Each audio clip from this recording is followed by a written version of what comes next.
بسم اللہ الرحمن الرحیم۔ السلام علیکم۔ کسی گاؤں میں ایک نوجوان رہتا تھا۔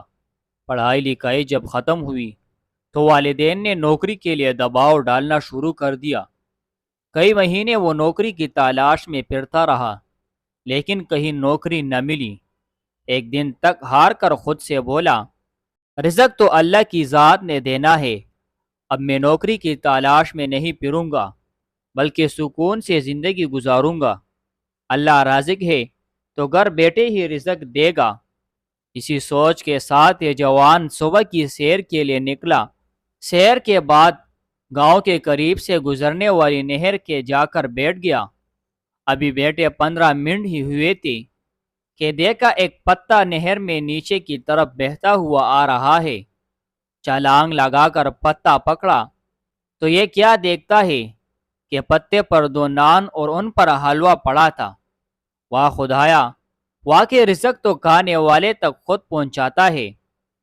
حلوہ کھایا، بہت لذیذ تھا۔ پیٹ بھر کر واپس گھر آ گیا۔ ظہر کے بعد پھر نہر کے کنارے چلا گیا۔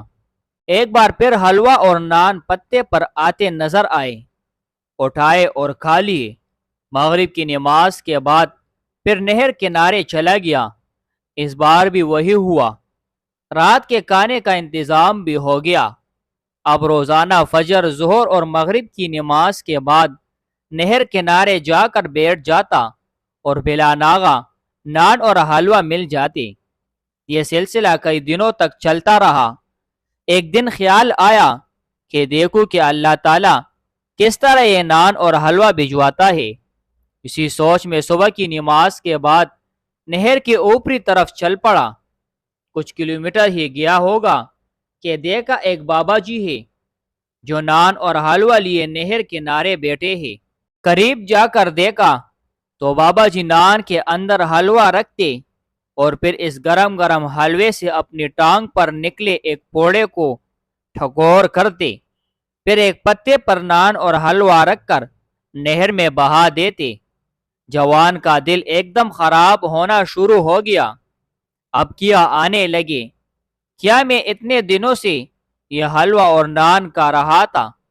بابا جی سے پوچھا، یہ ماجرا کیا ہے؟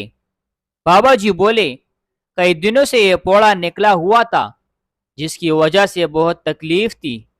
حکیم کے پاس گیا تو حکیم نے مشورہ دیا کہ روزانہ دن میں 3 بار سوجی کے حلوے کو نان پر رکھ کر اس کی ٹکور کرو۔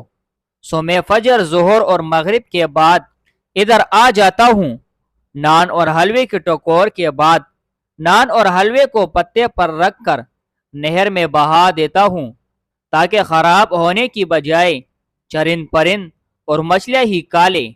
پیارے دوستو، بے شک اللہ رازق ہے، رزق اللہ نے ہی دینا ہے۔ محنت اور کاہلی کے درمیان پل کا فرق ہے۔ جو محنت کرتے ہیں انہیں پاک اور صاف رزق ملتا ہے۔